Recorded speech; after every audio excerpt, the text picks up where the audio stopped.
प्रियपुत्राय पूर्वा सन्ध्या प्रवर्तते। उत्तिष्ठ गजराज्यास्य कर्तव्यं लोकपालनम्। उत्तिष्ठोत्तिष्ठ विघ्नेश उत्तिष्ठ गणनायक। उत्तिष्ठ गिरिजापुत्रा जगतां मङ्गलं कुरु। श्रीकाणिपाकवरसिद्धिविनायकत्वं प्रीत्याद्य जागृहि कुरु प्रियमङ्गलानि। त्रैलोक्यरक्षणकराणि महोज्ज्वलानि। श्रीमद्विनायक विभो तव सुप्रभातम्। श्रीमद्विहारपुरवास शिवात्मजात कूपोद्भवाद्भुतविलास स्वयंभूमूर्ते। श्रीदेव शङ्खलिखिताश्रितपादपद्म। श्रीमद्विनायक विभो तव सुप्रभातम्। श्रीनारिकेळवनशोभितपुष्टिगात्र क्षीराभिषिक्त शुभविग्रह तत्त्वमूर्ते। दिव्याङ्गमूषिकसुवाहनमोदरूप श्रीमद्विनायक विभो तव सुप्रभातम्। श्रीकाणिपाकवरभूतलवासतुष्ट हे आदिपूज्य अरुणारुणभानुतेज। प्राचीदिशाम्बरमिदं रविकान्तिनिष्ठं श्रीमद्विनायक विभो तव सुप्रभातम्। श्रीबाहुदा शुभतरङ्गसुबाहुदत्त सुस्निग्धशीतलकणानपि सङ्गृहीत्य प्रभातवायुरिहयास्यति सेवनाय श्रीमद्विनायक विभो तव सुप्रभातम्। गौरीकराम्बुजसुलालित दिव्यवक्त्र श्रीकण्ठमानसमुदाकरमोदरूप कैलासशैलशिखरस्थित बालभानो श्रीमद्गणेश्वर विभो तव सुप्रभातम्। दूर्वाङ्कुराणि जलजानि सुपुष्पकाणि बिल्वानि पूजनविधौ च सुसज्जितानि। नित्यार्चनोत्सुकमदोत्कटवारणास्य श्रीमद्गणेश्वर विभो तव सुप्रभातम्। हृत्कूपमध्य समुपस्थितचित्स्वरूप कूटस्थतत्त्वमिदमेव हि बोधनेन त्वामत्र भासि विदधासि समस्तशोभान् श्रीमद्गणेश्वर विभो तव सुप्रभातम्। श्रीमुद्गलाख्यमुनिसन्नुत सच्चरित्र वासिष्ठकृत्समदमुख्य ऋषीश्वरीत्या वेदोक्तदेवगणमन्त्रगणादिनाथ श्रीमद्गणेश्वर विभो तव सुप्रभातम्। ऋग्वेदकीर्तितगणाधिपज्येष्ठराज त्वं ब्रह्मणस्पतिरिति प्रकटीकृतोऽसि। आधर्वशीर्षमनुमन्त्रित दिव्यमूर्ते श्रीमद्गणेश्वर विभो तव सुप्रभातम्। ब्रह्मादिदेव परिकीर्तित वेदपाठाः त्वच्छूर्पकर्णकुहरौ प्रविशन्ति देवाः। श्रुत्याधुनैव परिपालय धर्मसङ्घान् श्रीवल्लभेश भगवन् तव सुप्रभातम्। हेरम्बलम्ब जठराद्भुत दिव्यगात्र प्रारम्भपूजनमिदं दयया गृहीत्वा सर्वाशुभानि परिनाशय सर्वपुत्र श्रीवल्लभेश भगवन् तव सुप्रभातम्। भानुदयेन न हि दृश्यति चन्द्रबिम्बं त्वत्फालदेश शशिरेव विभाति नित्यं। सत्यस्वरूप निगमागमसन्नुताङ्घ्रे श्रीवल्लभेश भगवन् तव सुप्रभातम्। कालाग्निरुद्रसुतकालनियामकत्वं कालानुकूलफलदोऽसि कलामयोऽसि। कल्याणकारक कलाधर शेखरोऽसि श्रीवल्लभेश भगवन् तव सुप्रभातम्। उग्रस्वरूप रिपुनाशक उग्रपुत्र सौम्योऽसि सोमविनुतोऽसि प्रशान्तरूप सर्वेश सर्वफलकारक सर्वमूर्ते श्रीवल्लभेश भगवन् तव सुप्रभातम्। दारिद्र्यदुःखभयभञ्जन दक्ष स्वामिन् तारुण्यविग्रह धनादिफलप्रदायिन् लावण्यमञ्जुलकलान्वितरञ्जितास्य हे विघ्ननाथ भगवन् तव सुप्रभातम्। गम्भीजतुष्टगणराजगकार पूज्य गान्धर्वगानपरिवर्तितनादमूर्ते गाङ्गेयगण्यगणिताधिककलास्वरूप श्रीमद्विनायक विभो तव सुप्रभातम्। मूलादिचक्रनिलयोच्युतयोगमूर्ते त्वामादिदेवमनुचिन्त्य तरन्ति भक्ताः रागादिदोषपरिहारकवेदवेद्या हे विघ्ननाथ भगवन् तव सुप्रभातम्।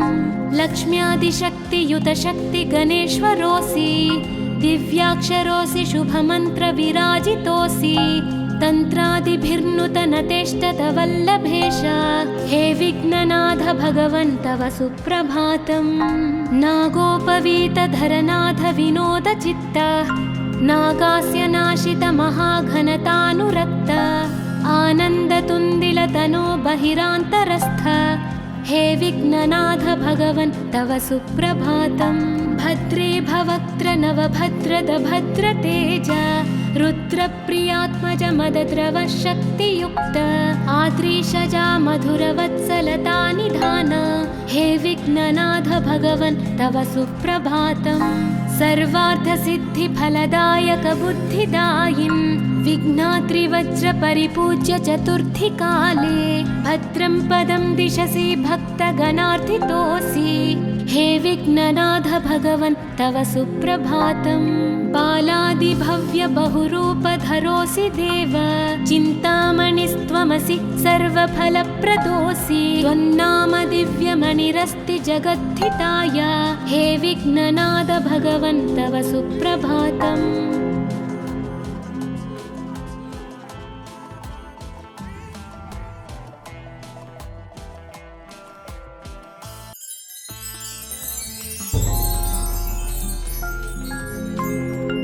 पार्वती प्रियपुत्राय पूर्वा सन्ध्या प्रवर्तते उत्तिष्ठ गजराज्यस्य कर्तव्यं लोकपालनम्। उत्तिष्ठोत्तिष्ठ विघ्नेश उत्तिष्ठ गणनायक उत्तिष्ठ गिरिजापुत्रा जगतां मङ्गलं कुरु। श्रीकाणिपाकवरसिद्धिविनायकत्वं प्रीत्याद्य जागृहि कुरु प्रियमङ्गलानि त्रैलोक्यरक्षणकराणि महोज्ज्वलानि श्रीमद्विनायक विभो तव सुप्रभातम्। श्रीमद्विहारपुरवास शिवात्मजात कूपोद्भवाद्भुतविलास स्वयंभुमूर्ते श्रीदेव शङ्खलिखिताश्रितपादपद्म श्रीमद्विनायक विभो तव सुप्रभातम्। श्रीनारिकेळवनशोभितपुष्टिगात्र क्षीराभिषिक्त शुभविग्रह तत्त्वमूर्ते दिव्याङ्गमूषिकसुवाहनमोदरूप श्रीमद्विनायक विभो तव सुप्रभातम्। श्रीकाणिपाकवरभूतलवासतुष्ट हे आदिपूज्य अरुणारुणभानुतेज प्राचीदिशाम्बरमिदं रविकान्तिनिष्ठं श्रीमद्विनायक विभो तव सुप्रभातम्।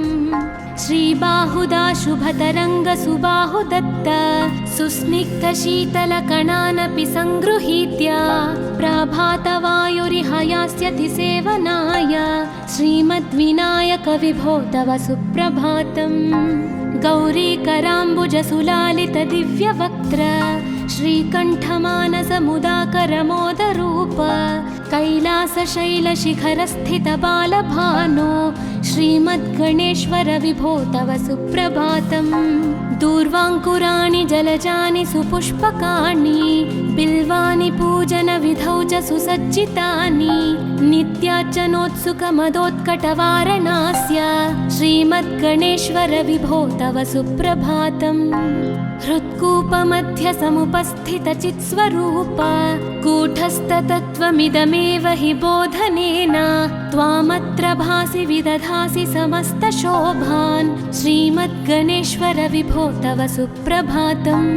श्रीमुद्गलाख्यमुनिसन्नुतसच्चरित्र वासिष्ठकृत्समदमुख्य ऋषीश्वरीत्या वेदोक्तदेवगणमन्त्रगणादिनाथ श्रीमद्गणेश्वर विभो तव सुप्रभातम्। ऋग्वेदकीर्तितगणाधिपज्येष्ठराज त्वं ब्रह्मणस्पतिरिति प्रकटीकृतोऽसि आधर्वशीर्षमनुमन्त्रितदिव्यमूर्ते श्रीमद्गणेश्वर विभो तव सुप्रभातम्। ब्रह्मादिदेव परिकीर्तितवेदपाठाः त्वच्छूर्पकर्णकुहरौ प्रविशन्ति देवाः श्रुत्याधुनैव परिपालय धर्मसङ्घान् श्रीवल्लभेश भगवन् तव सुप्रभातम्। हेरम्बलम्ब जठराद्भुत दिव्यगात्रा प्रारम्भपूजनमिदं दयया गृहीत्वा सर्वाशुभानि परिनाशय सर्वपुत्रा श्रीवल्लभेश भगवन् तव सुप्रभातम्। भानोदयेन न हि दृश्यति चन्द्रबिम्बं त्वत्फालदेश शशिरेव विभाति नित्यं सत्यस्वरूप निगमागमसन्नुताङ्घ्रे श्रीवल्लभेश भगवन् तव सुप्रभातम्। कालाग्निरुद्रसुतकालनियामकत्वं कालानुकूलफलदोऽसि कलामयोऽसि कल्याणकारक कलाधरशेखरोऽसि श्रीवल्लभेश भगवन् तव सुप्रभातम्। उग्रस्वरूपरिपुनाशक उग्रपुत्र सौम्योऽसि सोमविनुतोऽसि प्रशान्तरूप सर्वेश सर्वफलकारक सर्वमूर्ते श्रीवल्लभेश भगवन् तव सुप्रभातम्। दारिद्र्यदुःखभयभञ्जन दक्ष स्वामिन् तारुण्यविग्रहधनादिफलप्रदायिन् लावण्यमञ्जुलकलान्वितरञ्जितास्य हे विघ्ननाथ भगवन् तव सुप्रभातम्। गम्भीजतुष्टगणराजगकार पूज्य गान्धर्वगानपरिवर्तितनादमूर्ते गाङ्गेयगण्यगणिताधिककलास्वरूप श्रीमद्विनायक विभो तव सुप्रभातम्। मूलादिचक्रनिलयोच्युतयोगमूर्ते त्वामादिदेवमनुचिन्त्य तरन्ति भक्ताः रागादिदोषपरिहारक वेदवेद्या हे विघ्ननाथ भगवन् तव सुप्रभातम्। लक्ष्म्यादिशक्तियुतशक्ति गणेश्वरोऽसि दिव्याक्षरोऽसि शुभमन्त्रविराजितोऽसि तन्त्रादिभिर्नुतनतेष्टतवल्लभेश हे विघ्ननाथ भगवन् तव सुप्रभातम्। नागोपवीतधरनाथ विनोदचित्त नागास्य नाशित महाघनतानुरक्त आनन्दतुन्दिलतनो बहिरान्तरस्थ हे विघ्ननाथ भगवन् तव सुप्रभातम्। भद्रे भवक्त्र नवभद्रद भद्रतेज रुद्रप्रियात्मज मदद्रव शक्तियुक्त आद्रीशजा मधुरवत्सलता निधान हे विघ्ननाथ भगवन् तव सुप्रभातम्। सर्वार्थसिद्धिफलदायक बुद्धिदायिन् विघ्नात्रिवज्रपरिपूज्य चतुर्थीकाले भद्रं पदं दिशसि भक्तगणार्थितोऽसि हे विघ्ननाथ भगवन् तव सुप्रभातम्। बालादिभव्य बहुरूपधरोऽसि देव चिन्तामणिस्त्वमसि सर्वफलप्रदोऽसि त्वन्नाम दिव्यमणिरस्ति जगद्धिताय हे विघ्ननाथ भगवन् तव सुप्रभातम्।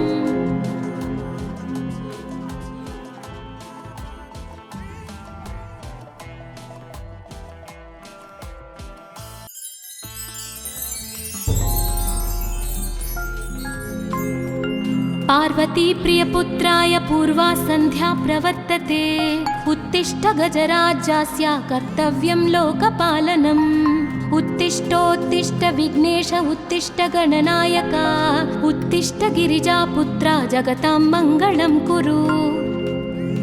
श्रीकाणिपाकवरसिद्धिविनायकत्वं प्रीत्याद्य जागृहि कुरु प्रियमङ्गलानि त्रैलोक्यरक्षणकराणि महोज्ज्वलानि श्रीमद्विनायक विभो तव सुप्रभातम्।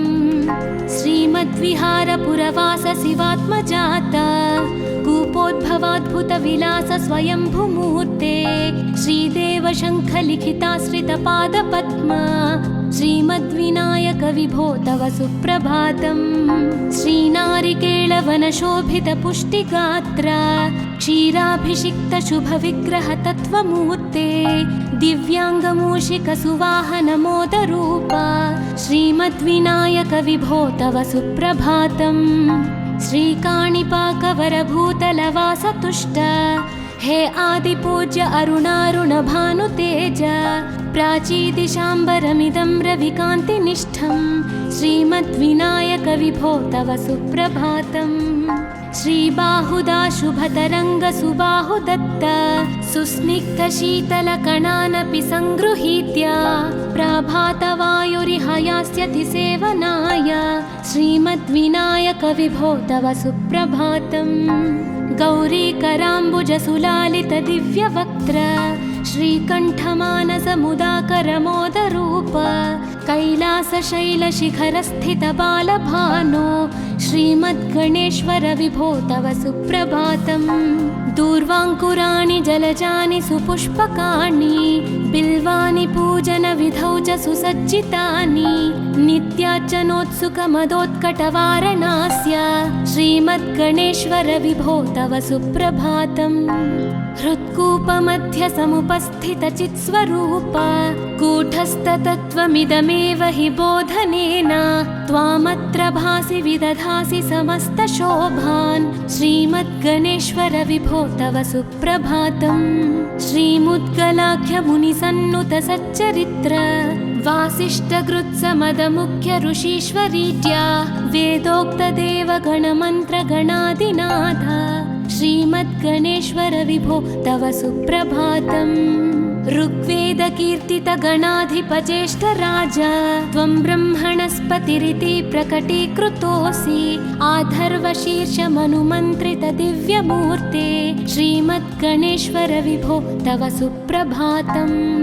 ब्रह्मादिदेव परिकीर्तित वेदपाठाः त्वच्छूर्पकर्णकुहरौ प्रविशन्ति देवाः श्रुत्याधुनैव परिपालय धर्मसङ्घान् श्रीवल्लभेश भगवन् तव सुप्रभातम्। हेरम्बलम्ब जठराद्भुत दिव्यगात्रा प्रारम्भपूजनमिदं दयया गृहीत्वा सर्वाशुभानि परिनाशय सर्वपुत्र श्रीवल्लभेश भगवन् तव सुप्रभातम्। भानुदयेन न हि दृश्यति चन्द्रबिम्बं त्वत्फालदेश शशिरेव विभाति नित्यं सत्यस्वरूप निगमागमसन्नुताङ्घ्रे श्रीवल्लभेश भगवन् तव सुप्रभातम्। कालाग्निरुद्रसुतकालनियामकत्वं कालानुकूलफलदोऽसि कलामयोऽसि कल्याणकारक कलाधर शेखरोऽसि श्रीवल्लभेश भगवन् तव सुप्रभातम्। उग्रस्वरूप रिपुनाशक उग्रपुत्र सौम्योऽसि सोमविनुतोऽसि प्रशान्तरूप सर्वेश सर्वफलकारक सर्वमूर्ते श्रीवल्लभेश भगवन् तव सुप्रभातम्।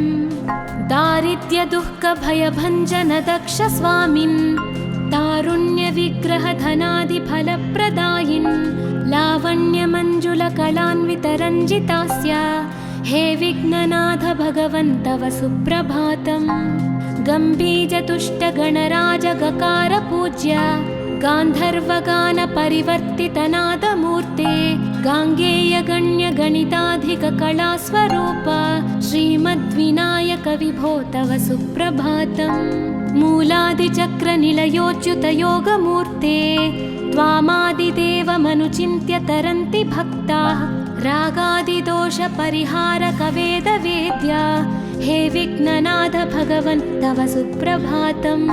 लक्ष्म्यादिशक्तियुत शक्ति गणेश्वरोऽसि दिव्याक्षरोऽसि शुभमन्त्र विराजितोऽसि तन्त्रादिभिर्नुतनतेष्टत वल्लभेश हे विघ्ननाथ भगवन् तव सुप्रभातम्।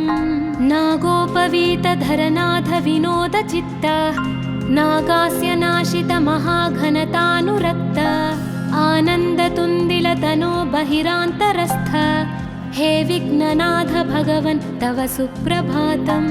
भद्रे भवक्त्र नवभद्रद भद्रतेज रुद्रप्रियात्मज मदद्रव शक्तियुक्त आद्रीशजा मधुरवत्सलता निधान हे विघ्ननाथ भगवन् तव सुप्रभातम्। सर्वार्थसिद्धिफलदायक बुद्धिदायिन् विघ्नात्रिवज्र परिपूज्य चतुर्थी काले भद्रं पदं दिशसि भक्तगणार्थितोऽसि हे विघ्ननाथ भगवन् तव सुप्रभातम्। बालादिभव्य बहुरूपधरोऽसि देव, चिन्तामणिस्त्वमसि सर्वफलप्रदोऽसि। त्वन्नाम दिव्यमणिरस्ति जगद्धिताय, हे विघ्ननाथ भगवन् तव सुप्रभातम्।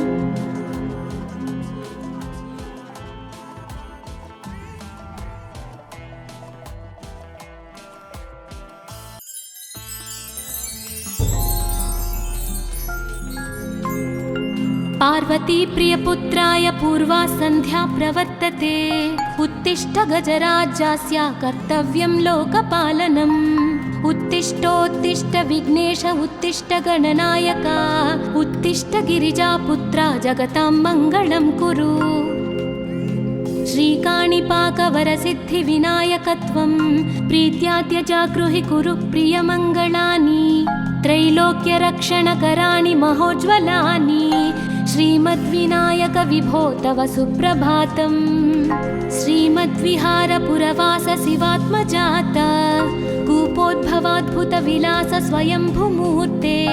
श्रीदेव शङ्खलिखिताश्रितपादपद्मा, श्रीमद्विनायक विभो तव सुप्रभातम्। श्रीनारिकेळवनशोभितपुष्टिगात्र, क्षीराभिषिक्त शुभविग्रह तत्त्वमूर्ते। दिव्याङ्गमूषिकसुवाहनमोदरूप, श्रीमद्विनायक विभो तव सुप्रभातम्। श्रीकाणिपाकवरभूतलवासतुष्ट, हे आदिपूज्य अरुणारुणभानुतेज। प्राचीदिशाम्बरमिदं रविकान्तिनिष्ठं, श्रीमद्विनायक विभो तव सुप्रभातम्। श्रीबाहुदा शुभतरङ्गसुबाहुदत्त, सुस्निग्धशीतलकणानपि सङ्गृहीत्य। प्रभातवायुरिहयास्यति सेवनाय, श्रीमद्विनायक विभो तव सुप्रभातम्। गौरीकराम्बुजसुलालितदिव्यवक्त्र, श्रीकण्ठमानसमुदाकरमोदरूप। कैलासशैलशिखरस्थितबालभानो, श्रीमद्गणेश्वर विभो तव सुप्रभातम्। दूर्वाङ्कुराणि जलजानि सुपुष्पकाणि, बिल्वानि पूजनविधौ च सुसज्जितानि। नित्यार्चनोत्सुकमदोत्कटवारणास्य, श्रीमद्गणेश्वर विभो तव सुप्रभातम्। हृत्कूपमध्यसमुपस्थितचित्स्वरूप, कूटस्थतत्त्वमिदमेव हि बोधनेन।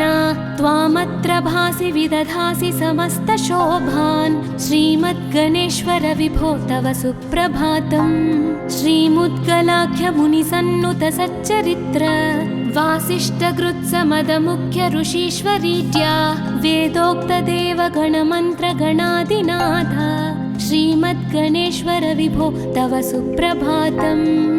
ऋग्वेदकीर्तितगणाधिपज्येष्ठराज, त्वं ब्रह्मणस्पतिरिति प्रकटीकृतोऽसि। आधर्वशीर्षमनुमन्त्रितदिव्यमूर्ते, श्रीमद्गणेश्वर विभो तव सुप्रभातम्। ब्रह्मादिदेव परिकीर्तितवेदपाठाः, त्वच्छूर्पकर्णकुहरौ प्रविशन्ति देवाः। श्रुत्याधुनैव परिपालय धर्मसङ्घान्, श्रीवल्लभेश भगवन् तव सुप्रभातम्। हेरम्बलम्ब जठराद्भुतदिव्यगात्र, प्रारम्भपूजनमिदं दयया गृहीत्वा। सर्वाशुभानि परिनाशय सर्वपुत्र, श्रीवल्लभेश भगवन् तव सुप्रभातम्। भानुदयेन न हि दृश्यति चन्द्रबिम्बं, त्वत्फालदेश शशिरेव विभाति नित्यं। सत्यस्वरूप निगमागमसन्नुताङ्घ्रे, श्रीवल्लभेश भगवन् तव सुप्रभातम्। कालाग्निरुद्रसुतकालनियामकत्वं, कालानुकूलफलदोऽसि कलामयोऽसि। कल्याणकारक कलाधरशेखरोऽसि, श्रीवल्लभेश भगवन् तव सुप्रभातम्।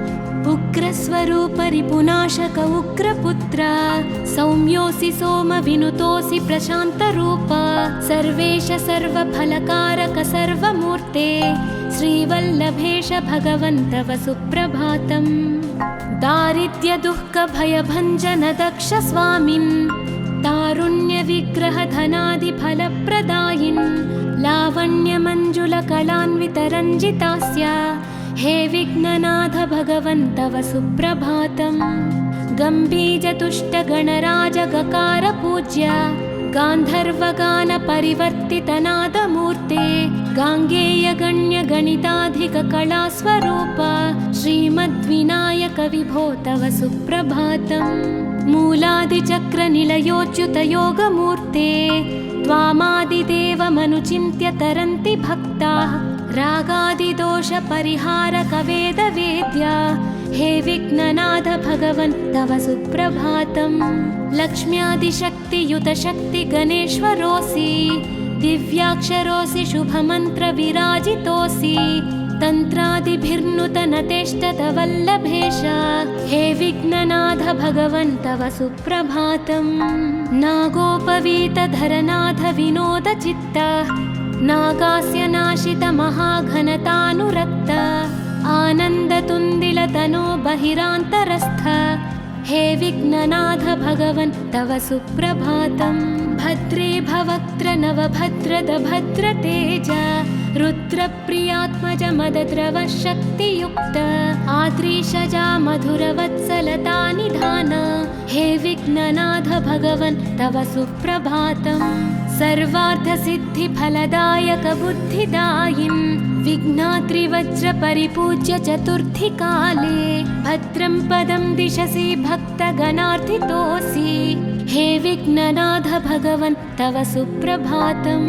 बालादिभव्य बहुरूपधरोऽसि देव चिन्तामणिस्त्वमसि सर्वफलप्रदोऽसि त्वन्नाम दिव्यमणिरस्ति जगद्धिताय हे विघ्ननाथ भगवन् तव सुप्रभातम्।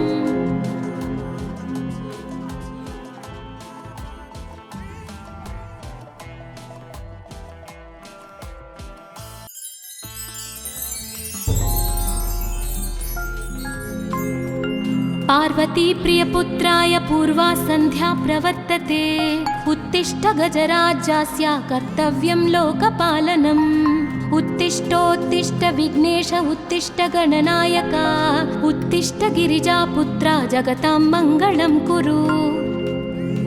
श्रीकाणिपाकवरसिद्धिविनायकत्वं प्रीत्याद्य जागृहि कुरु प्रियमङ्गलानि त्रैलोक्यरक्षणकराणि महोज्ज्वलानि श्रीमद्विनायक विभो तव सुप्रभातम्। श्रीमद्विहारपुरवास शिवात्मजात कूपोद्भवाद्भुतविलास स्वयंभुमूर्ते श्रीदेव शङ्खलिखिताश्रितपादपद्मा श्रीमद्विनायक विभो तव सुप्रभातम्। श्रीनारिकेळवनशोभितपुष्टिगात्र क्षीराभिषिक्तशुभविग्रहतत्त्वमूर्ते दिव्याङ्गमूषिकसुवाहनमोदरूपा श्रीमद्विनायक विभो तव सुप्रभातम्। श्रीकाणिपाकवरभूतलवासतुष्ट हे आदिपूज्य अरुणारुणभानुतेज प्राचीदिशाम्बरमिदं रविकान्तिनिष्ठं श्रीमद्विनायक विभो तव सुप्रभातम्।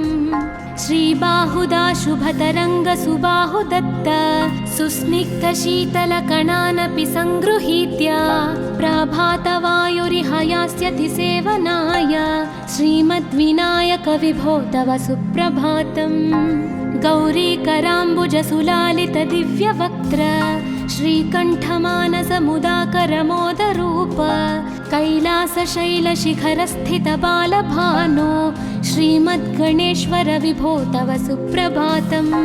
दूर्वाङ्कुराणि जलजानि सुपुष्पकाणि बिल्वानि पूजनविधौ च सुसज्जितानि नित्यार्चनोत्सुकमदोत्कटवारणास्य श्रीमद्गणेश्वर विभो तव सुप्रभातम्।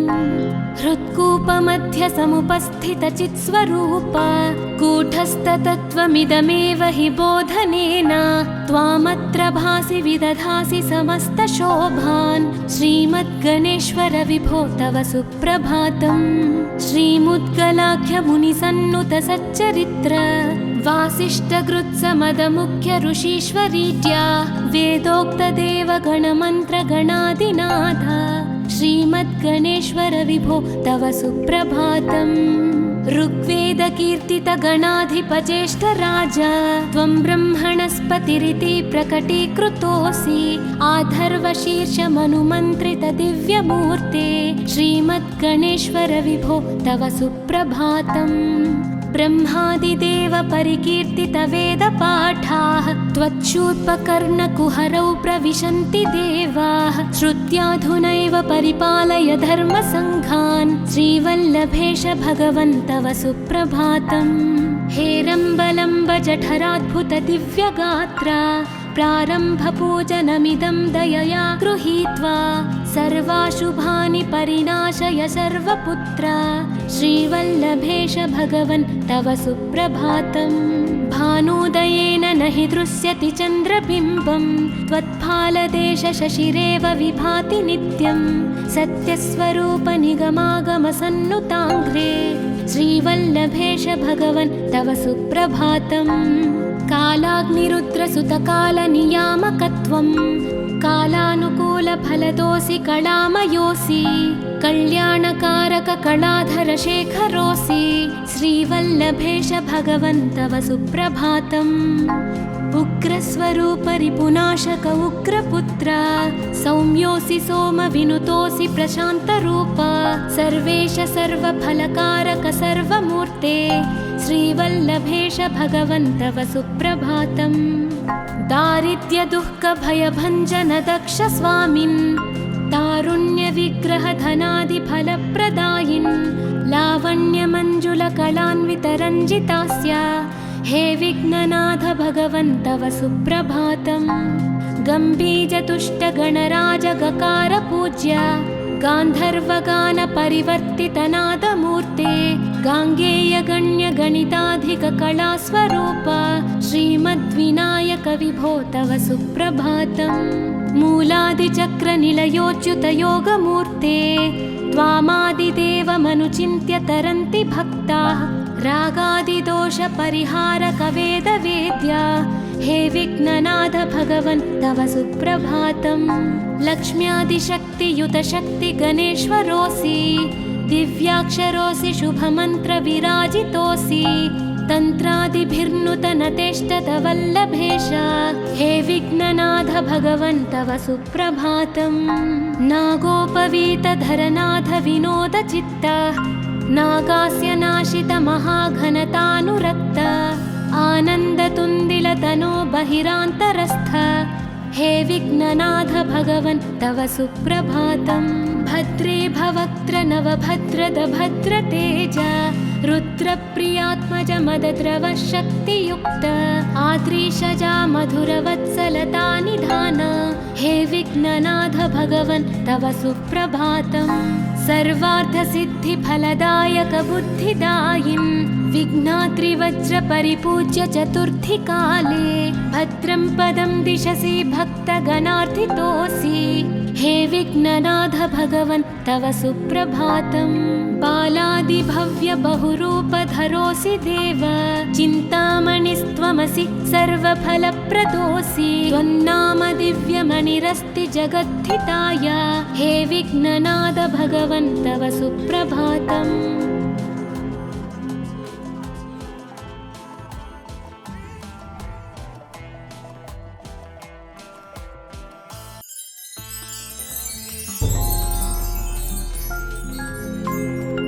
पार्वती प्रियपुत्राय पूर्वा सन्ध्या प्रवर्तते उत्तिष्ठ गजराज्यस्य कर्तव्यं लोकपालनम्। उत्तिष्ठोत्तिष्ठ विघ्नेश उत्तिष्ठ गणनायक उत्तिष्ठ गिरिजापुत्रा जगतां मङ्गलं कुरु। श्रीकाणिपाकवरसिद्धिविनायकत्वं प्रीत्याद्य जागृहि कुरु प्रियमङ्गलानि। त्रैलोक्यरक्षणकराणि महोज्ज्वलानि श्रीमद्विनायक विभो तव सुप्रभातम्। श्रीमद्विहारपुरवास शिवात्मजात कूपोद्भवाद्भुतविलास स्वयंभुमूर्ते श्रीदेव शङ्खलिखिताश्रितपादपद्म श्रीमद्विनायक विभो तव सुप्रभातम्। श्रीनारिकेळवनशोभितपुष्टिगात्र क्षीराभिषिक्तशुभविग्रहतत्त्वमूर्ते दिव्याङ्गमूषिकसुवाहनमोदरूप श्रीमद्विनायक विभो तव सुप्रभातम्।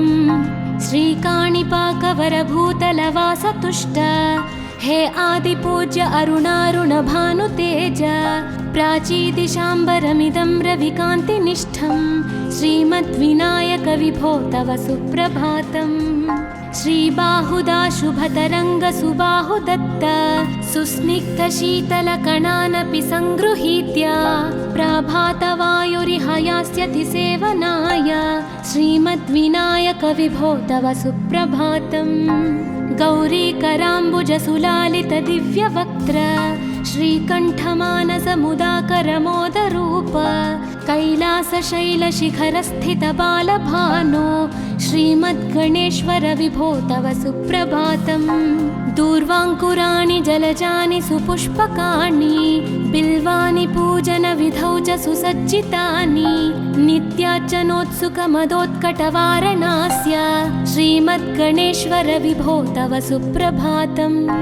हृत्कूपमध्यसमुपस्थितचित्स्वरूप कूटस्थतत्त्वमिदमेव हि बोधनेन त्वामत्र भासि विदधासि समस्तशोभान् श्रीमद्गणेश्वर विभो तव सुप्रभातम्।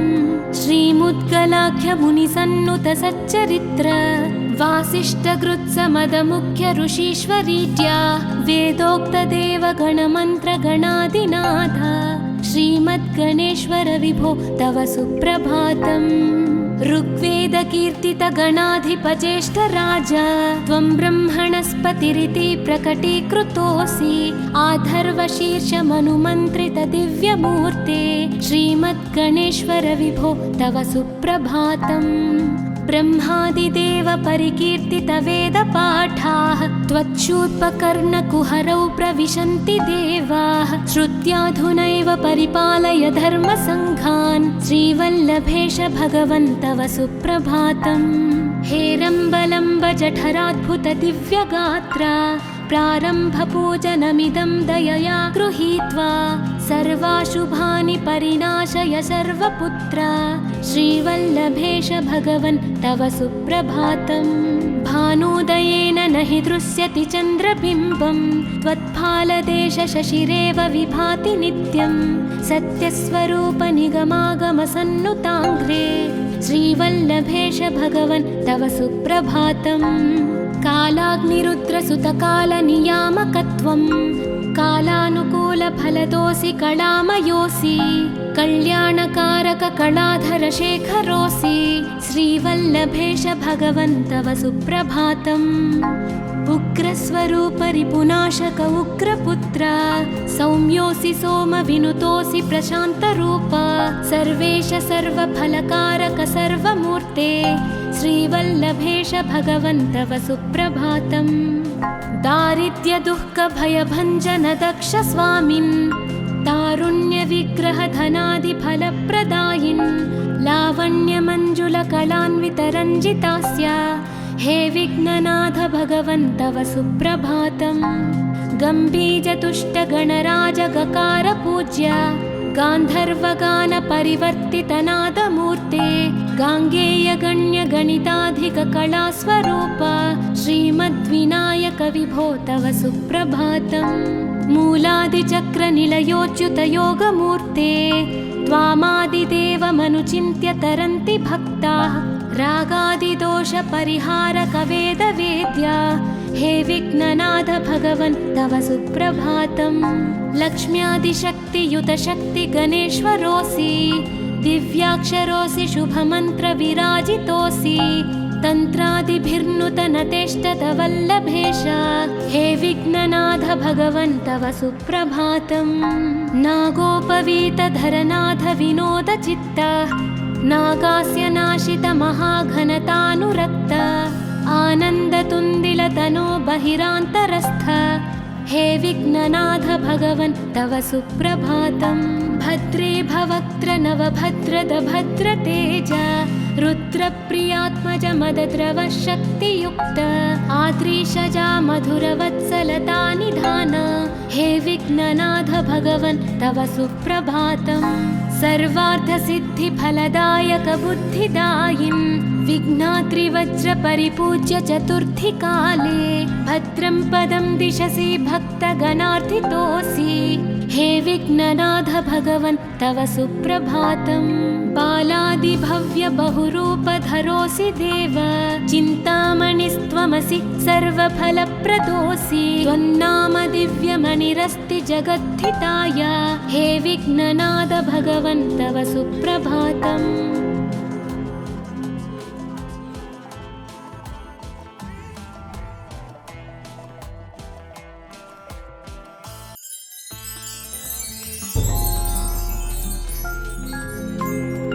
पार्वती प्रियपुत्राय पूर्वा सन्ध्या प्रवर्तते। उत्तिष्ठ गजराज्यास्य कर्तव्यं लोकपालनम्। उत्तिष्ठोत्तिष्ठ विघ्नेश उत्तिष्ठ गणनायक, उत्तिष्ठ गिरिजापुत्रा जगतां मङ्गलं कुरु।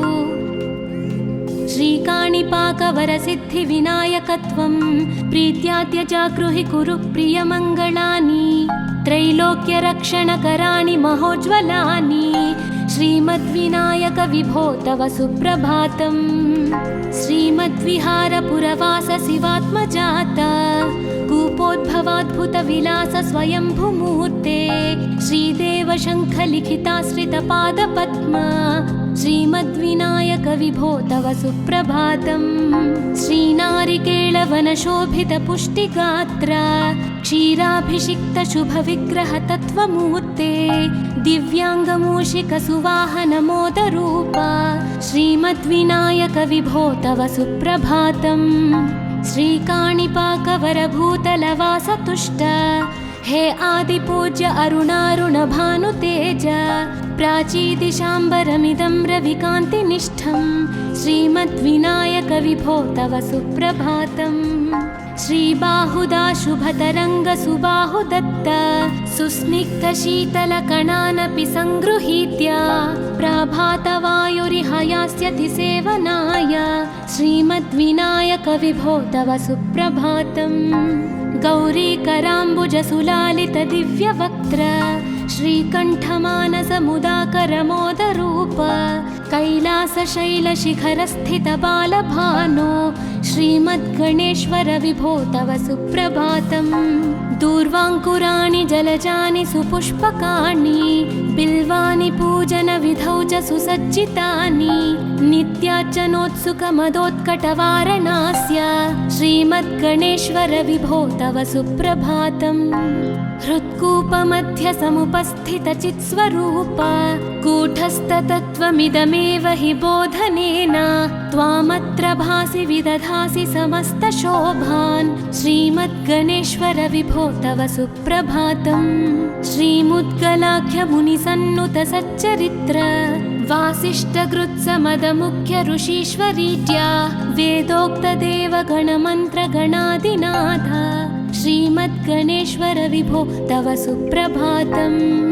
ऋग्वेदकीर्तितगणाधिपज्येष्ठराज, त्वं ब्रह्मणस्पतिरिति प्रकटीकृतोऽसि। आधर्वशीर्षमनुमन्त्रितदिव्यमूर्ते, श्रीमद्गणेश्वर विभो तव सुप्रभातम्। ब्रह्मादिदेव परिकीर्तितवेदपाठाः, त्वच्छूर्पकर्णकुहरौ प्रविशन्ति देवाः। श्रुत्याधुनैव परिपालय धर्मसङ्घान्, श्रीवल्लभेश भगवन् तव सुप्रभातम्। हेरम्बलम्ब जठराद्भुतदिव्यगात्र, प्रारम्भपूजनमिदं दयया गृहीत्वा।